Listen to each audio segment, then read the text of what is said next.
సాంబారు పొడికి కావాల్సిన పదార్థాలు: ఎండుమిర్చి,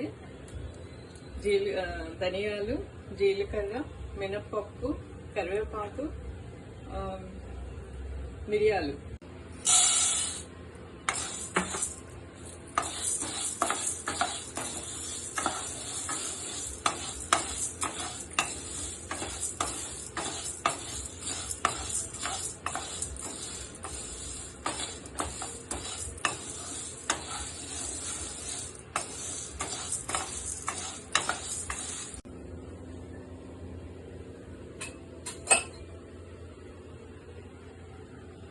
ముందుగా శనగపప్పు ఫ్రై చేసి తీసేయాలి. తర్వాత ఒక్కొక్క పప్పులు ఫ్రై చేసుకోవాలి, ఒక్కొక్కటి విడివిడిగా ఫ్రై చేసుకోవాలి. అన్నీ ఫ్రై అయిన తర్వాత చల్లారిన తర్వాత మిక్సీ చేసుకోవాలి. ఒక కప్పు మినపప్పు ఫ్రై చేసుకోవాలి. మంచి గోల్డ్ కలర్ వచ్చే వరకు ఫ్రై చేయాలి.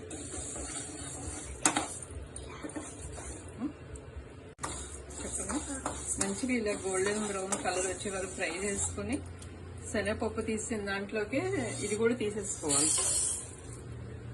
ఓకే. ధనియాలు కూడా మంచి వాసన వచ్చే వరకు ఫ్రై చేసుకోవాలి.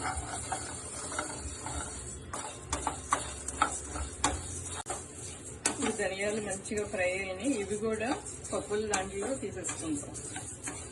ఓకే.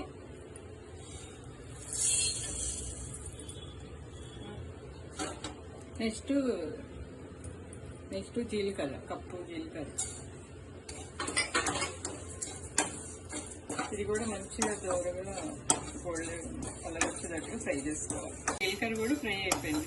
ఇది కూడా అదే పప్పుల్లోకి తీసేసుకున్నాం. నెక్స్ట్ మిరియాలు.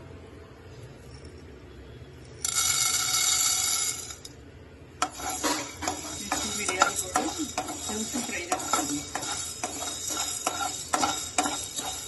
ఇది ఎక్కువ ఫ్రై అవ్వాల్సిన లేదు. మిరియాలు ఫ్రై అయిపోయినాయి. ఇది కూడా తీసేసుకుందాం.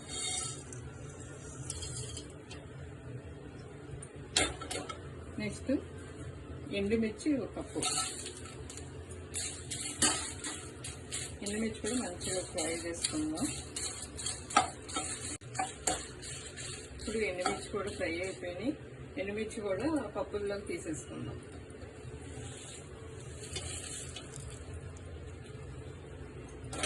నెక్స్ట్ ఒక కప్పు కరివేపాకు.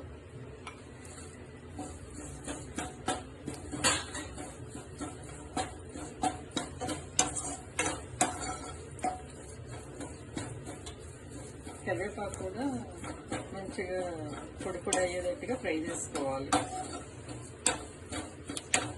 కరివేపాకు కూడా మంచిగా ఫ్రై అయిపోయింది. ఇది కూడా ఈ పప్పుల దాంట్లో తీసేసుకుందాం.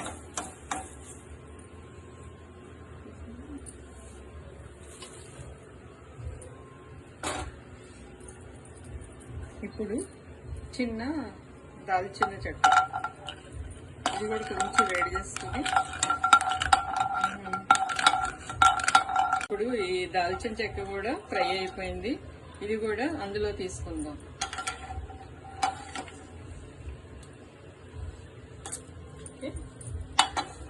ఇప్పుడు ఇవన్నీ చల్లారిన తర్వాత మిక్సీ చేసుకోవాలి. మిక్సీ చేసిన తర్వాత మళ్ళీ చూపిస్తాను.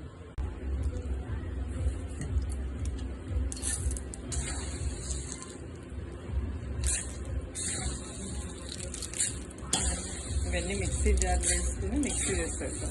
మంచి చల్లారిపోయినవి.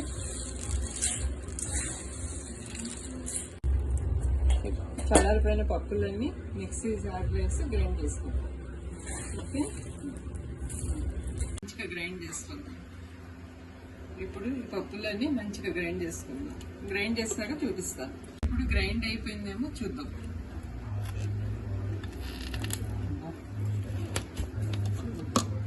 చూడండి, మంచిగా గ్రైండ్ అయిపోయింది. ఇలా స్మెల్ కూడా చాలా బాగుంది. దీన్నంతా ఒక బౌల్లో తీసేసుకుందాం.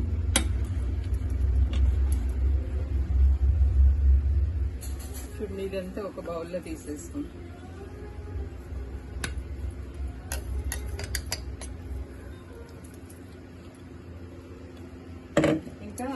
మిగతాది కూడా ఇలాగే గ్రైండ్ చేద్దాం.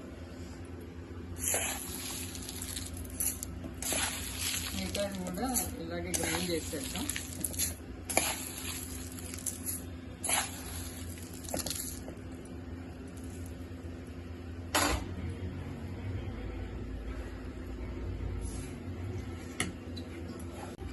ఇప్పుడు దీన్ని మిక్సీలో వేస్తే నల్లగదు కాబట్టి కొంచెం రోట్లో దంచి మిక్సీ చేద్దాం.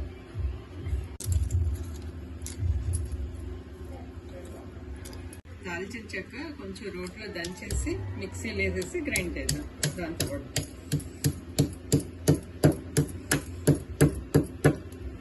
ఓకే, కొంచెం దంచేసి వేసేద్దాం. ఇప్పుడు ఇది కూడా గ్రైండ్ చేసుకొని ఆ పౌడర్లో మొత్తం కలిపేసాను.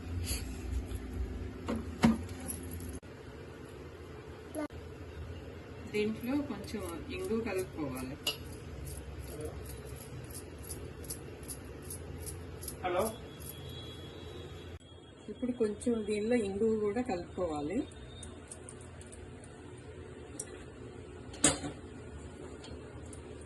మిగతాది ఈ పౌడర్ అంతా దాంట్లో వేసేసుకుని మిక్స్ చేసుకుందాం. అంతా మిక్స్ చేసేసుకుని 8 బాక్స్లో పెట్టుకుంటే 6 months చాలా బాగుంటుంది దీంతో సాంబార్ చేసుకుంటే.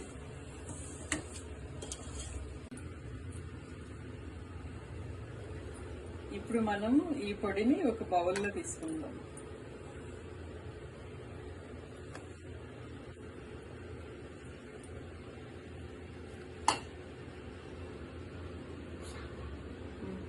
ఈ పొడితో సాంబార్ చేసుకుందాం. మనం చేసుకున్నాము, ఇప్పుడు చూపిస్తాను. ఇప్పుడు మనం చేసిన సాంబార్ పొడితో సాంబార్ చేసాము.